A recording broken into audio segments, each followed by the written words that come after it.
Kristo, ang pag-ibig ng Diyos Ama, at ang pakikipagkaisa ng Espiritu Santo, naway sumainyong lahat.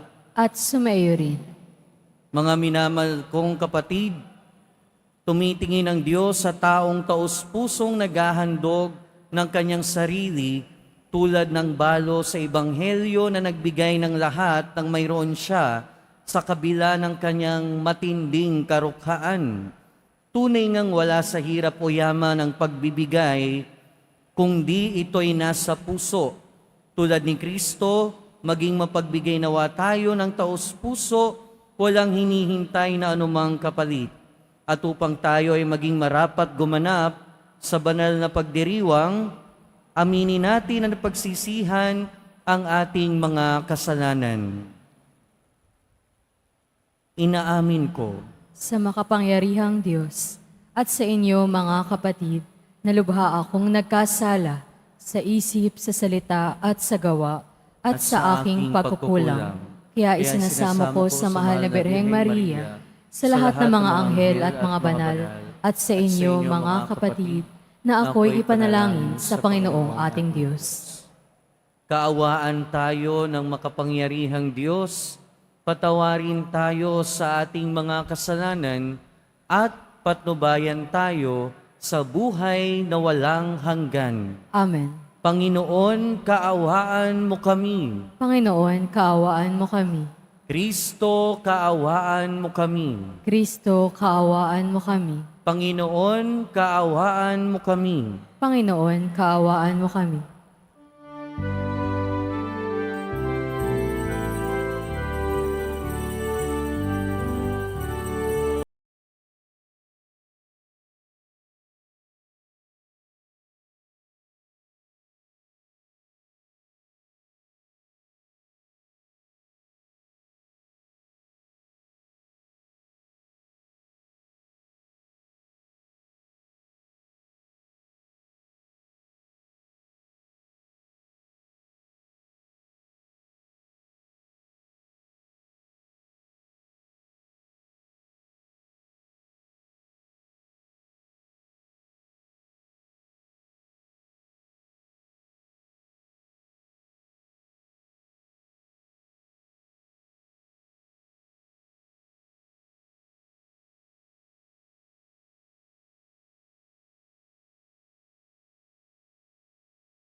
Manalangin tayo.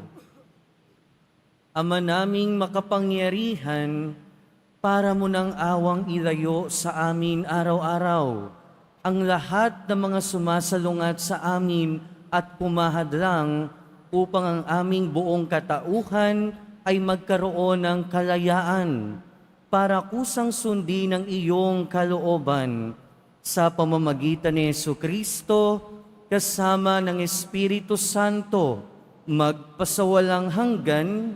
Amen. Magsiupo muna ang lahat.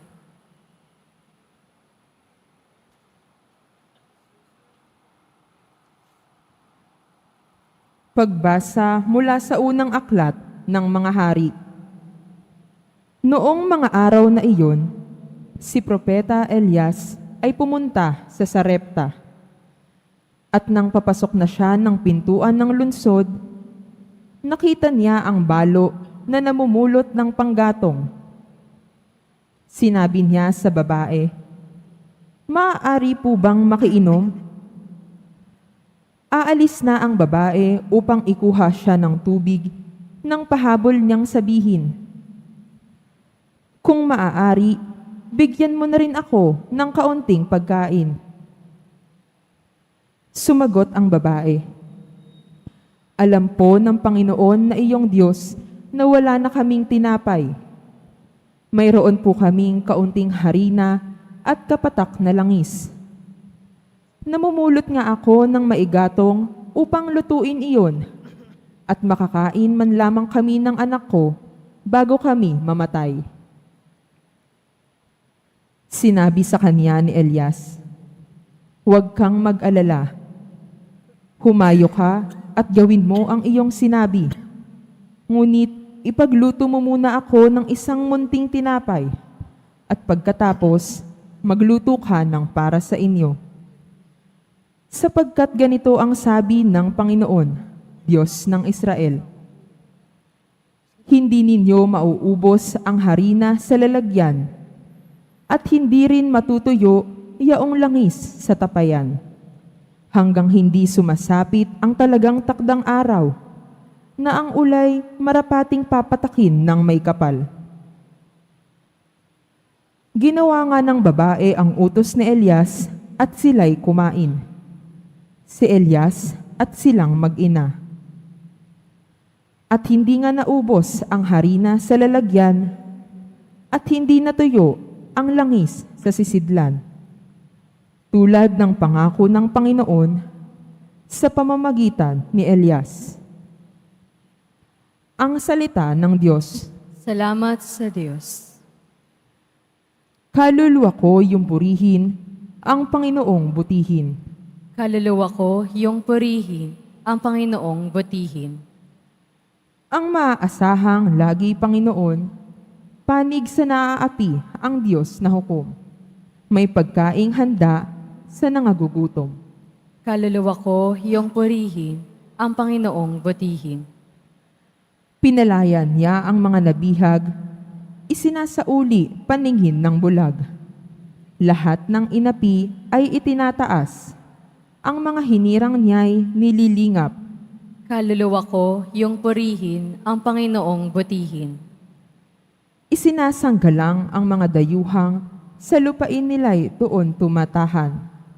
Tumutulong siya sa balot ulila, masamang balangkas, pinipigil niya.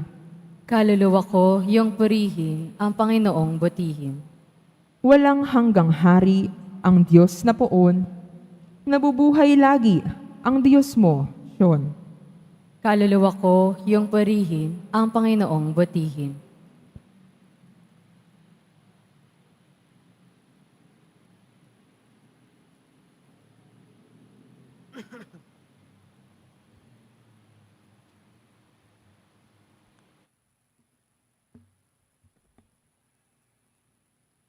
Pagbasa mula sa sulat sa mga Hebreyo. Pumasok si Kristo hindi sa isang dakong banal na ginawa ng tao at larawan lamang ng tunay, kundi sa langit. At ngayoy nasa harapan siya ng Diyos at namamagitan para sa atin. ang dakilang saserdote ng mga Hudyo ay pumapasok sa dakong banal taon-taon, may dalang dugo ng mga hayop. Ngunit minsan lamang pumasok si Kristo upang ihandog ang kanyang sarili, at iya'y sapat na. Kung di gayon, kailangan sanang siya'y paulit-ulit na mamatay mula pa nang matatag ang sanlibutan. Subalit minsan lamang siya napakita, ngayong magtatapos na ang mga panahon upang pawiin ang kasalanan sa pamamagitan ng haing kanyang inihandog. Itinakda sa mga tao na minsan lamang mamatay at pagkatapos ay ang paghuhukom. Gayon din naman, si Kristo'y minsang inihandog bilang hain upang pawiin ang mga kasalanan ng mga tao. Siya'y muling darating, hindi upang ihandog na muli dahil sa kasalanan, kundi upang iligtas ang mga naghihintay sa Kanya. Ang salita ng Diyos. Salamat sa Diyos. Magsitayo po ang lahat.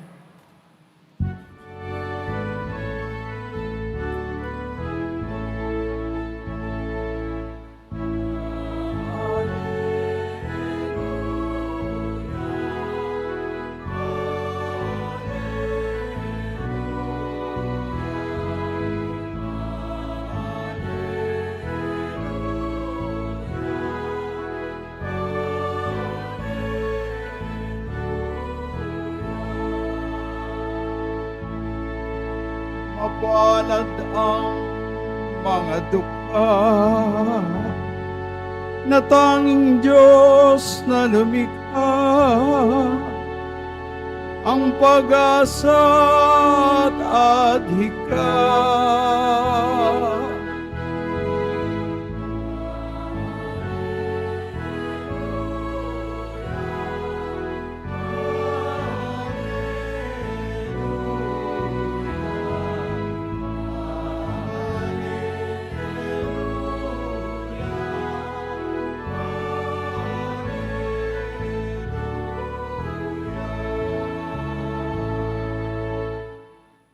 Sumainyo ang Panginoon. At sumayo rin.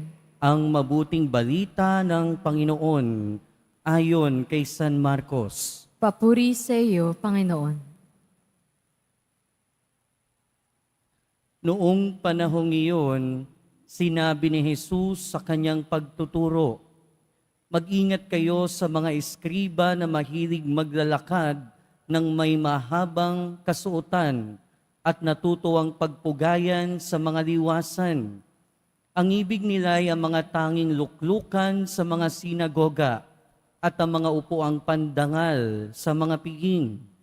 Inuubos nila ang kabuhayan ng mga babaeng balo at ang sinasangkalay ang pagdarasal ng mahaba, lalo pang bibigat ang parusa sa kanila."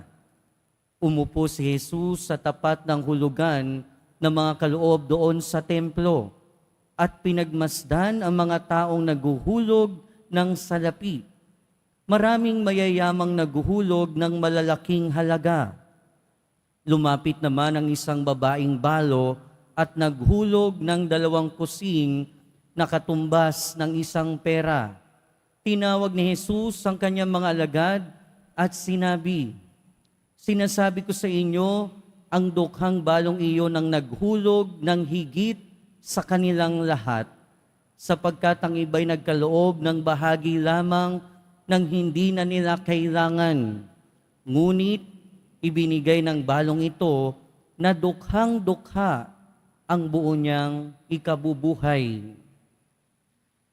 Mga kapatid, ang mabuting balita ng Panginoon. Pinupuri ka namin, Panginoong Hesukristo. Magsiupo muna tayong lahat. Magandang umaga po sa inyong lahat. At welcome po sa Minor Basilica and National Shrine of Jesus Nazareno. Minsan, bilang pare, nagsimba ako kasama nung kaibigan ko. And then nung collection na, hindi ako nakapaghulog. Sabi nung katabi ko, ay maghulog ka naman, mahiya ka naman.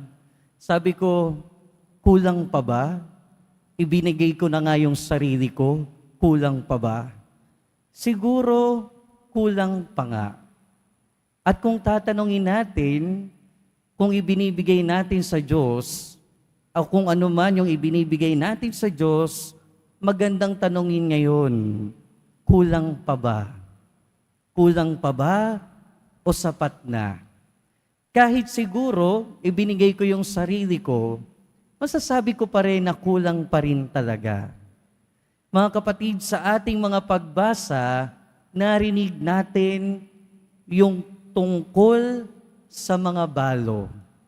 Mga kwento tungkol sa mga balo. Pag sinabi nating balo, sa panahon ng ating Panginoong Hesukristo, hindi katulad ng mga balo ngayon. Yung mga balo noon, hindi pwedeng magtrabaho. So saan sila kukuha ng ikabubuhay? Kung meron silang anak, swerte sila dahil yun yung magsusuporta sa kanila. Kung meron silang naipon, swerte din sila dahil meron pa silang mapapagastos o maigagastos.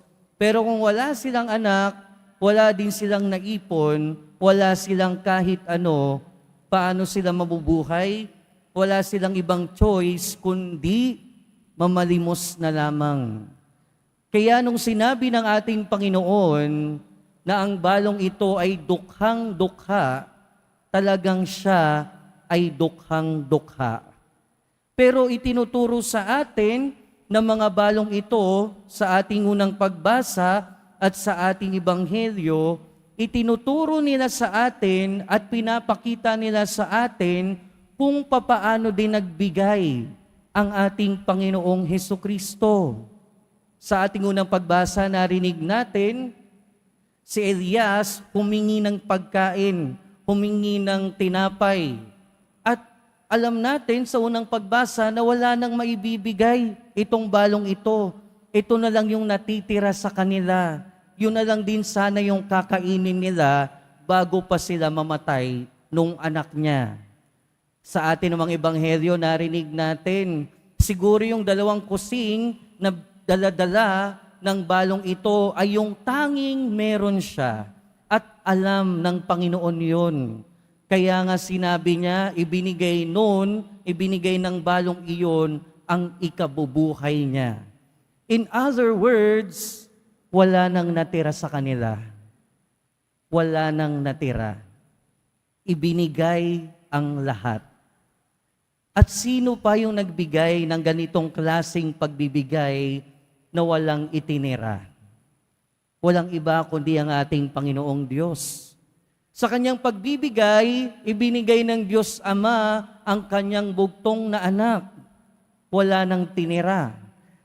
Ang bugtong na anak, ang ating Panginoong Jesucristo at kilala natin bilang pong Jesus Nazareno, ibinigay din ang kanyang lahat. Ibinigay ang kanyang buhay. Ibinigay ang kanyang sarili hanggang kamatayan sa krus. Wala ding natira sa kanya. Ang pagbibigay ng mga balong ito ay salamin ng pagbibigay at sakripisyo ng ating Panginoong Hesukristo. Kaya nga kung tatanungin natin yung sarili natin, ano ba yung binibigay natin sa Panginoon? Ano ba yung binibigay natin sa ating Diyos? Sapat ba? Siguro hindi pa nga. Kaya kung ibinigay na ng Diyos ang lahat, kung ibinigay niya ang kanyang sarili, ibinigay niya na lahat-lahat, ibig sabihin nun, wala na siyang hindi kayang ibigay sa atin. Kaya kung ano man yung pangangailangan natin, kung ano man yung kailangan natin, be convinced. Huwag tayong mag-alala. Kayang-kayang ibigay yan ng Diyos. Ibinibigay niya ang lahat sa atin, kaya sana bilang sukli, ibigay din natin kung ano yung nararapat sa Diyos. Huwag nating tipirin.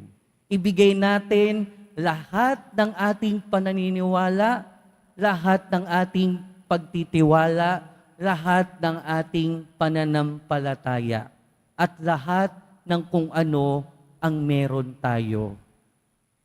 Pangalawa, itinuturo sa atin at pinapakita ng mga babaeng balo na ito na ang Diyos laging merong providence, laging merong provision. Ibig sabihin, ang Diyos laging merong maibibigay at hinding-hindi mauubusan. Siguro kung hindi sila nagtitiwala sa Diyos, itong mga balong ito, malamang hindi nila ibibigay kung ano yung meron sila. Sa ating unang pagbasa, kung wala siyang pananampalataya sa Panginoon na sinasabi ni Propeta Elias na hindi sila mauubusan, kung hindi niya binigay yung buong pagtitiwala niya, malamang hindi niya na i-share yung natitira sa kanya. At yung balo dito sa ating mabuting balita, kung hindi ganon kalaki ang kanyang pananampalataya, malamang hindi niya ibibigay kung ano yung meron siya. Ibig sabihin, sa kanilang pagbibigay, alam nila at naniniwala sila na kahit kailan, hindi sila pababayaan ng Diyos. Na kahit kailan, hindi sila kakalimutan ng Diyos. Kaya kahit tayo din, kahit tayo maubusan minsan, kahit tayo kapusin minsan, alalahanin natin at tandaan, hindi tayo pababayaan ng Diyos. Hindi mauubusan ang Diyos sa pagbibigay sa atin. At pangatlo, pinapakita sa atin ng mga balong ito na ang tunay na pagbibigay ay yung pagbibigay hindi lamang kung gaano karami, pero kundi kung ano ang iyong binibigay. Kaya sa tuwing nagbibigay tayo, hindi lang sa kapwa natin, sa tuwing nagbibigay tayo, hindi lang sa Panginoon, sa tuwing nagbibigay tayo sa kahit na kanino, magandang tanong, ano ba ang binibigay natin? Siguro yung tanong lagi natin, gaano karami? Pero magandang tanong din, ano ang binibigay natin? Madalas, pag may naghihingi sa atin, pag may nakita tayong pulubi, may sobrang barya, ibigay. Sa bahay naman natin, may sobrang ulam, ibigay. May sobra ako, ibigay. Sana, pagdating sa ating pananampalataya, sa binibigay natin sa Panginoon na pananampalataya, pagtitiwala, at kahit na ano paman, sana hindi yung sobra lang. Dahil binigay ng Diyos ang lahat, sana matuto din tayo na ibigay ang lahat sa ating Panginoon. Kasi ang tunay ng pagbibigay, hindi naman yung sobra. Dahil kung sobra lang, wala kang mararamdaman dyan. Wala yung effect sa atin. Wala din yan masyadong effect sa ating pag-iipon sa langit. Dahil ang tunay na pagbibigay, minsan yung nakakasakit na. Binigay ng Diyos ang kanyang sarili at siya ay nasaktan sa krus. Binigay ni Kristo ang kanyang sarili at siya'y nasaktan sa pagpasan at pagpako sa krus. Minsan yun yung panawagan sa atin na pag nagbibigay tayo, minsan ang sakit-sakit na. Kaya nga sabi ni Mother Teresa at ni Saint Therese, give until it hurts. It will continue until it hurts no more. Pero lagi nating tatandaan mga kapatid na sa isang taong nananampalataya, ang pagbibigay sa ngalan ng Diyos, ang pagbibigay sa Diyos, walang lugi. Kahit maubos man kung ano ang meron ka, maubos man ang iyong kayamanan, maubos man ang lahat ng iyong ari-arian, kung ito ay alang-alang sa pagmamahal sa Diyos at sa kapwa, laging merong matitira. Laging mananatili ang Diyos. Laging matitira ang Diyos. Dahil at the end of the day, ang tunay na mapalad ay ang taong walang inaasahan kundi ang Panginoon. Amen. Magsitayo po ang lahat at ipahayag natin ang ating pananampalataya. Sumasampalataya ako Sa Diyos, amang makapangyarihan sa lahat, na may gawa ng langit at lupa. Sumasampalataya ako kay Hesukristo, iisang anak ng Diyos, Panginoon nating lahat. Nagkatawang tao siya lalang ng Espiritu Santo, ipinanganak ni Santa Mariang Berhen, pinagpakasakit ni Poncio Pilato, ipinako sa krus, namatay inilibing, nanaog sa kinaroroonan ng mga yumao, nang may 3 araw na buhay na maguli, umakyat sa langit, naluluklok sa kanan ng Diyos Ama makapangyarihan sa lahat. Doon magmumula ang paririto at huhukom sa nangabubuhay at nangamatay na tao. Sumasampalataya naman ako sa Diyos Espiritu Santo, sa banal na simbahang katolika, sa kasamahan ng mga banal, sa kapatawaran ng mga kasalanan, sa pagkabuhay na muli na nangamatay na tao, at sa buhay na walang hanggan. Amen. Mga minamahal kong kapatid, hangad ng Diyos tulad niya na tayo'y magbahagi ng bukal sa ating mga puso. Dumulog tayo sa Ama nang tayo'y mabiyayaan ng pusong katulad ng sa Kanya. Buong tiwala tayong manalangin. Panginoon ang pagpapala o Panginoong mapagpala, dinggin mo kami. Panginoong mapagpala, dinggin mo kami. Para sa mga pastol ng simbahan, patuloy nawa silang maging bukas sa kanilang taus-pusong paglilingkod upang lubos silang makapagbigay ng kanilang sarili sa Diyos at kapwa. Manalangin tayo. Panginoong mapagpala, dinggin mo kami. Para sa mga pinuno sa pamahalaan, maghangad, mag-isip at kumilos nawa sila ayon sa utos ng Diyos upang maging ganap ang kanilang pagbibigay sa kanilang pinaglilingkuran. Manalangin tayo. Panginoong mapagpala, dinggin mo kami. Para sa mga social workers at overseas Filipino workers, matamo nawa nila ang biyayang mula sa mabuti at mapagpalang Diyos. Manalangin tayo. Panginoong mapagpala, dinggin mo kami. Para sa mga nagdadalamhati dahil sa pagpanaw ng kanilang mga mahal sa buhay, makatagpo nawa nila ang mapagmamahal ni Jesus sa pamamagitan ng mga taong laging handang dumamay. Manalangin tayo. Panginoong mapagpala, dinggin mo kami.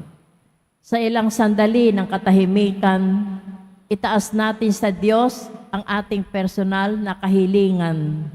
Gayon din ang mga taong lubos na nangangailangan ng ating panalangin.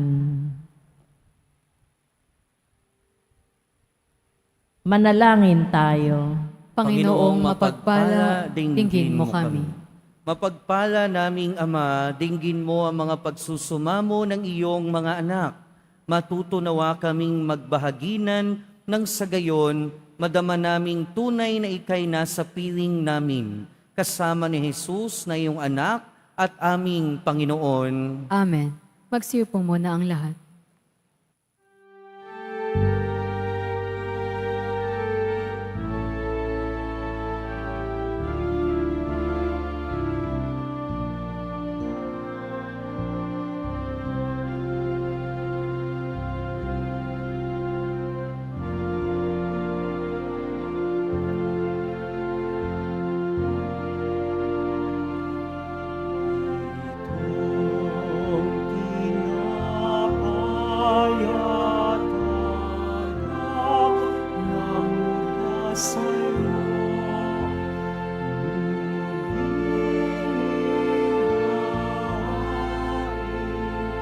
Sa kabutihan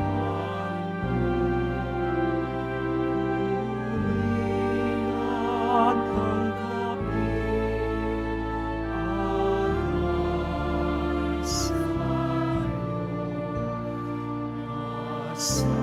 salamat na puso.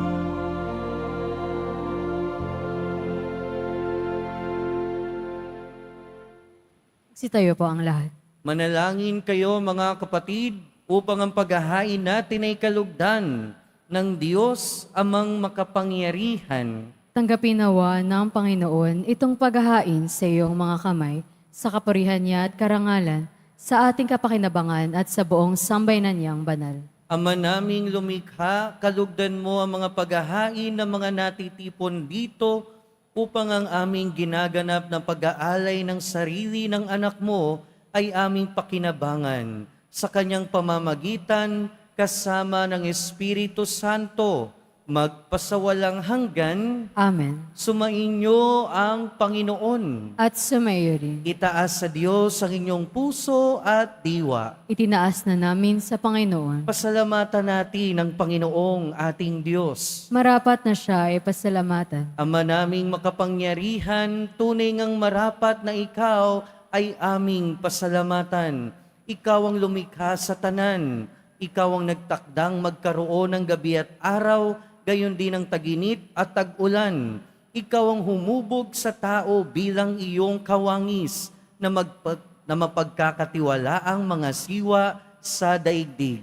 Ikaw ngayoy pinaglilingkuran sa pagganap sa pananagutan ng iyong pinagtitiwalaan sa pamamagitan ng anak mong mahal.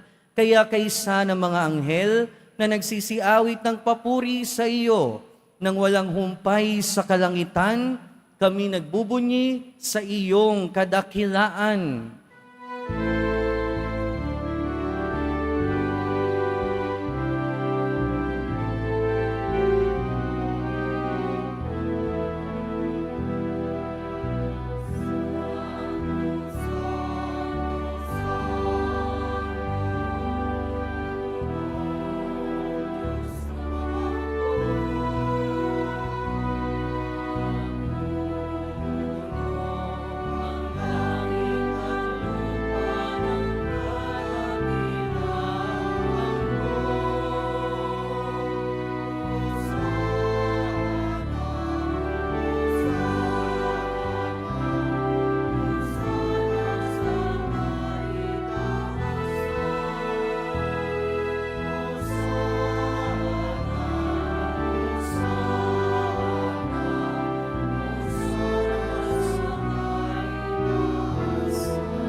Siluhod po ang lahat. Ama naming banal, ikaw ang bukal ng tanang kabanalan. Kaya't sa pamamagitan ng iyong Espiritu, gawin mong banal ang kaloob na ito upang para sa aming maging katawan at dugo ng aming Panginoong Hesukristo. Bago niya pinagtiis ang kusang loob na maging handog, hinawakan niya ang tinapay, pinasalamatan kanya, pinaghati-hati niya iyon, iniabot sa kanyang mga alagad at sinabi, "Tanggapin ninyong lahat ito at kanin. Ito ang aking katawan na ihahandog para sa inyo."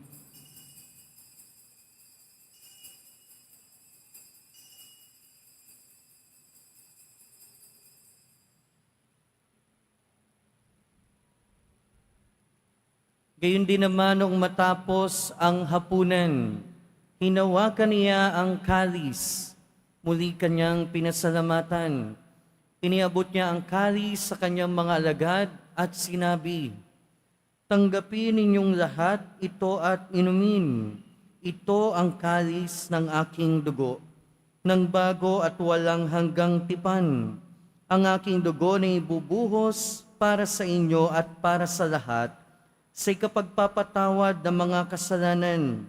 Gawin ninyo ito sa pag-alala sa akin."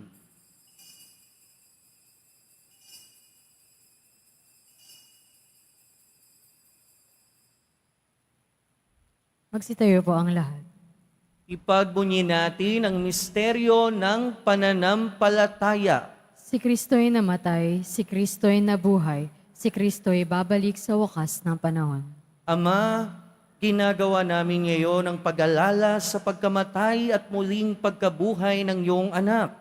Kaya tiniaalay namin sa iyo ang tinapay na nagbibigay buhay at ang kalis na nagkakaloob ng kaligtasan. Kami nagpapasalamat dahil kami iyong minarapat na tumayo sa harap mo para maglingkod sa iyo.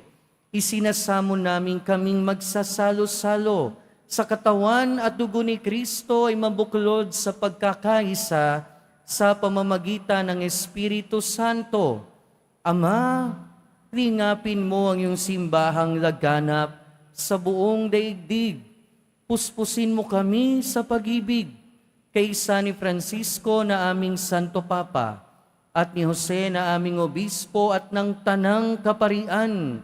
Alalahanin mo rin ang mga kapatid naming nahimlay nang may pag-asang sila'y muling mabubuhay, gayon din ang lahat ng mga pumanaw. Kaawaan mo sila at patuloyin sa iyong kaliwanagan.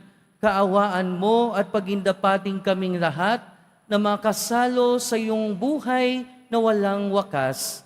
Kaysa ng mahal na Birheng Maria na Ina ng Diyos, ng kabiyak ng puso niya si San Jose, kaysa ng mga apostol ni San Juan Bautista at ng lahat ng mga banal na namuhay dito sa daigdig ng kalugod-lugod sa iyo, may pagdiwang nawa namin ang pagpupuri sa ikararangal mo sa pamamagitan ng iyong anak na aming Panginoong Hesukristo.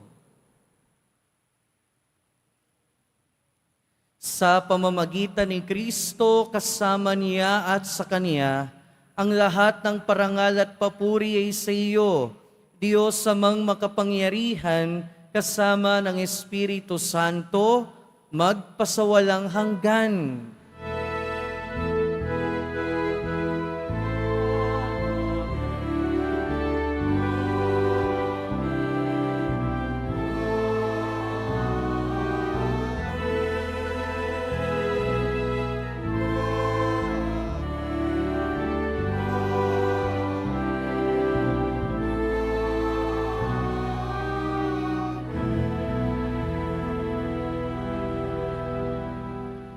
Sa tagubilin ng mga nakagagaling na utos at turo ni Jesus na Panginoon natin at Diyos, ipahayag natin ng lakas loob.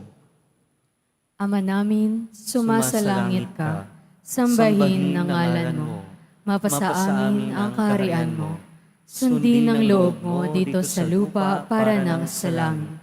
Bigyan mo kami ngayon ng aming kakanin sa araw-araw, at patawarin mo kami sa aming mga sala, para ng pagpapatawad namin sa nagkakasala sa amin.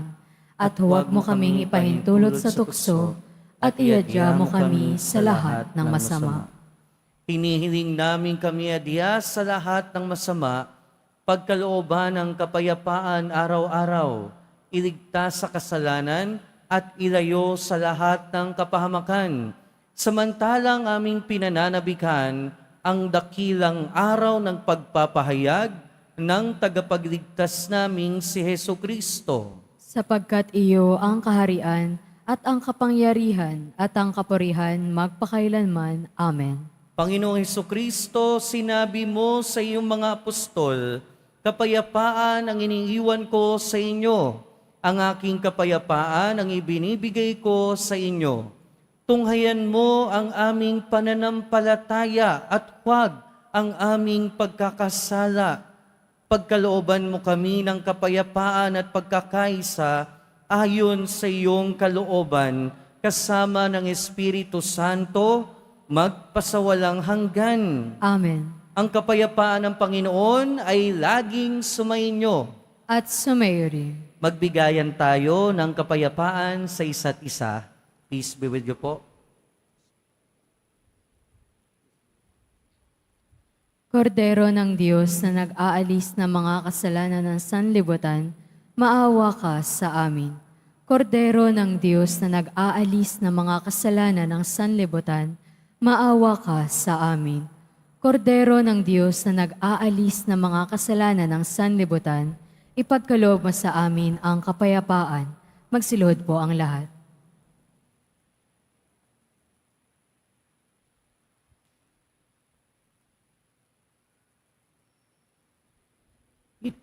Ito ang kordero ng Diyos. Ito ang nag-aalis ng kasalanan ng sanlibutan. Mapalad ang mga inaanyayahan sa kanyang piging. Panginoon, hindi ako karapat-dapat na magpatuloy sa iyo, ngunit sa isang salita mo lamang ay gagaling na ako.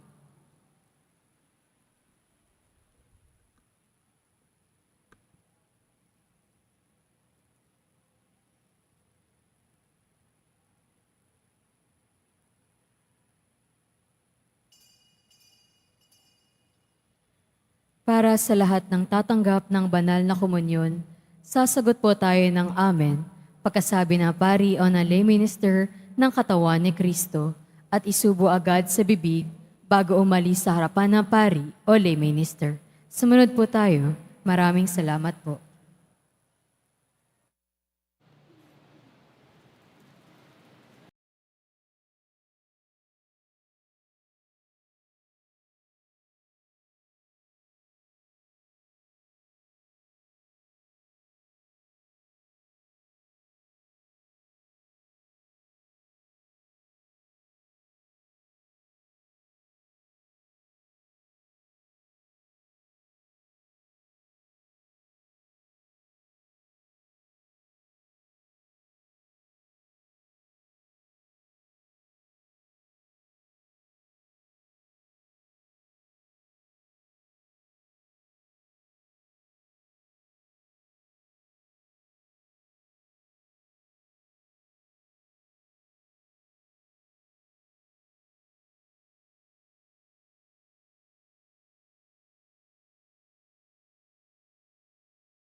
Magsitayo po ang lahat. Manalangin tayo. Ama naming mapagmahal, tinatanaw naming utang na loob ang banal na pakikinabang at iniluluhog naming ang Espiritu Santo ay mag-umapaw sa kalooban naming kanyang tinitigib ng iyong kadakilaan upang ang iyong kagandahang loob ay manatili sa amin palagian sa pamamagitan ng Jesucristo kasama ng Espiritu Santo magpasawalang hanggan. Amen. Sumainyo ang Panginoon. At sumayo rin. Ngayon papanalangin natin yung mga kaluluwa. Mga kapatid, ating ipagdasal ang ating mga minamahal na yumao at ang lahat ng kaluluwa sa purgatorio. Panginoon naming Diyos, Ama namin, Ikaw po ang dahilan ng aming pagsilang. Sa iyo galing ang aming hiram na buhay. Buong kababaang loob po kaming nananalangin at kami nagmamakaawang kalugdan mo po ang mga kaluluwa ng mga pumanaw na sa mundong ito. Sila naway magkamit ng buhay sa iyong piling. Alisin mo ang anumang mga karumihan ng kasalanan upang sila ay maging marapat sa iyong walang hanggang kalinisan. Iahon mo sila mula sa purgatorio at bigyan ng puwang sa iyong kaharian sa langit. Kapayapaan kailanman ang igawad ng may kapal sa mga yumaong nagsipanaw. Sila naway silayan ng iyong ilaw na walang hanggan. Amen. Mapanatag nawa sila sa kapayapaan. Amen.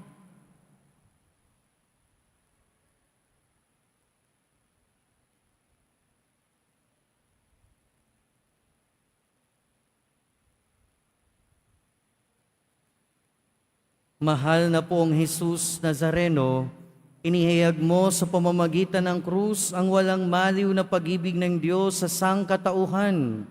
Pakinggan mo ang kahilingan ng iyong angkan na nagsusumamo sa iyo. Makamtanawa nila ang inyong katugunan at tanggapin ang kasagutan na may utang na loob na tinatanaw. Basbasan din po ninyo ang mga daladala nilang imahen at dasalan. Sa pamamagitan ng bendisyon na ito, naway maalaala nila ang mga pangako nila noon sa binyag, na ikaw ang kanilang iibigin at paglilingkuran bilang Panginoon magpasawalang hanggan. Amen. At pagpalain kayo na makapangyarihan at mahabaging Diyos, Ama, Anak, at Espiritu Santo. Amen. Humayo kayong taglayang kapayapaan ng Poong Jesus Nazareno. Salamat sa Diyos.